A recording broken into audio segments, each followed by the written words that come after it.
Hal itu pun membuatnya jadi lebih percaya diri dan segera mengejar beberapa iblis yang sempat kabur.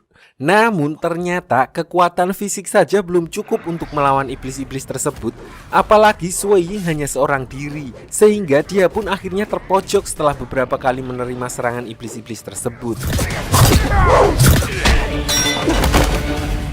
Beruntung di saat yang bersamaan muncul seorang dengan level kultivasi tinggi sehingga dia bisa mengendalikan ruang dan waktu untuk teleport dan menolong Sui Ying di saat yang tepat. Orang itu bernama Zheng Kai atau lebih dikenal dengan nama Ksatria Chang Feng dari Akademi Chang Feng. Tidak hanya menolong Sui Ying, Zheng Kai juga mentransfer sedikit energi spiritual miliknya ke dalam tubuh Sui Ying karena dia menyadari kalau Sui Ying tidak memiliki energi spiritual di dalam dirinya. 你没事吧？你若执意要查魔人，请多加小心，或许能激发你自身的斗气。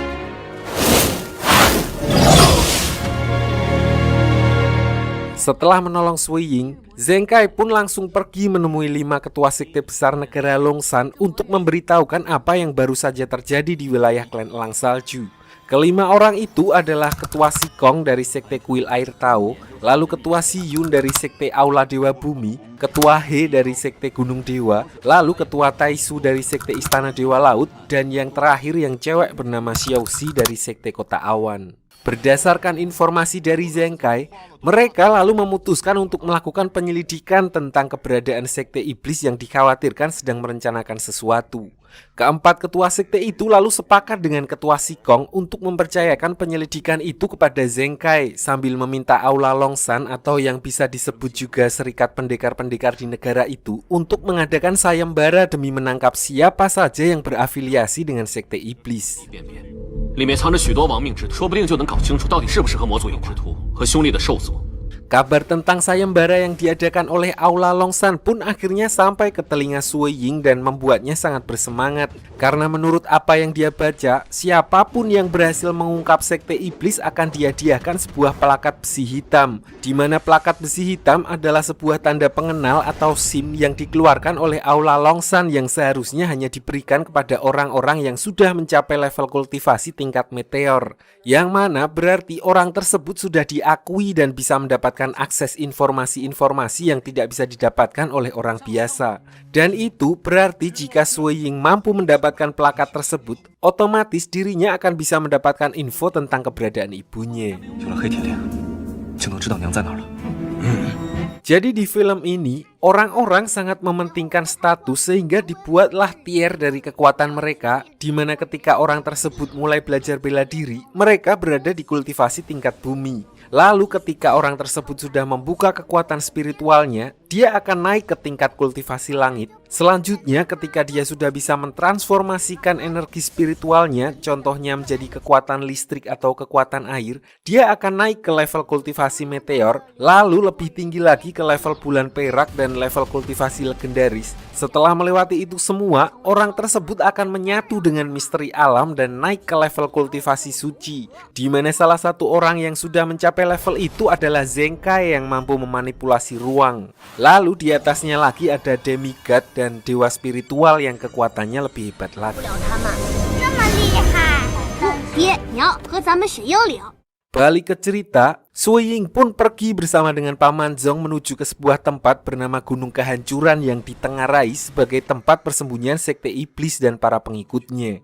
Dan tidak lama setelah memasuki wilayah tersebut, mereka pun langsung dihadapkan dengan orang-orang yang berada di bawah genjutsu sekte iblis dan bertingkah seperti zombie. Mereka ternyata dikendalikan oleh seseorang menggunakan sebuah seruling dan akan menyerang seiring dengan irama yang dikeluarkan oleh si pengendali.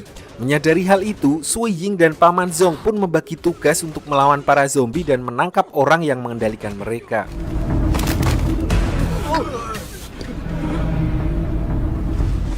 Namun saat sedang mengejar pengendali iblis tersebut, tanpa disadari, Sui Ying dan Paman Zhong lalu dikepung oleh simpatisan sekte iblis dan di saat yang bersamaan, seseorang dengan jubah hitam pun muncul di tempat itu dan ikut menyerang mereka berdua.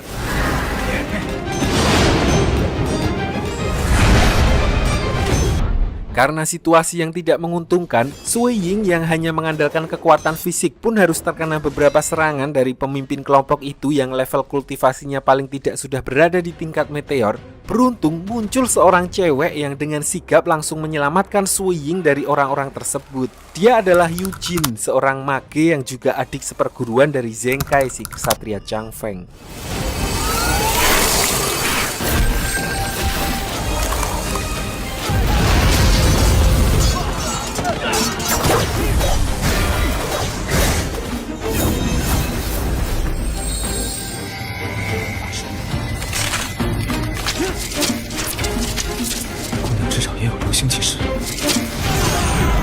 Sementara Paman Zong sibuk melawan pria berjubah hitam, Yujin lalu pergi membawa Sui Ying yang sedang terluka ke sebuah gua dan membuat kamuflase menggunakan skill salju penghalang. Dengan begitu, orang-orang yang mengejarnya pun kehilangan jejak dan Sui Ying bisa beristirahat untuk memulihkan diri dari luka-luka yang dideritanya. Tidak berselang lama, Zheng Kai juga muncul di TKP dan langsung meng-scan tempat tersebut menggunakan kekuatannya yang bisa memanipulasi ruang dan waktu untuk melihat kejadian yang sebelumnya terjadi. Di mana dia lalu mengikuti arah perkelahian itu dan menemukan Paman Zong yang sudah tergeletak tidak jauh dari tempat tersebut. Setelah diobati, Paman Zong pun langsung memberitahu Zheng Kai kalau dia baru saja melawan orang misterius yang menggunakan jubah hitam dan mempunyai ilmu kultivasi yang tidak biasa. Dan dia curiga kalau orang itu kemungkinan ada hubungannya dengan sekte iblis.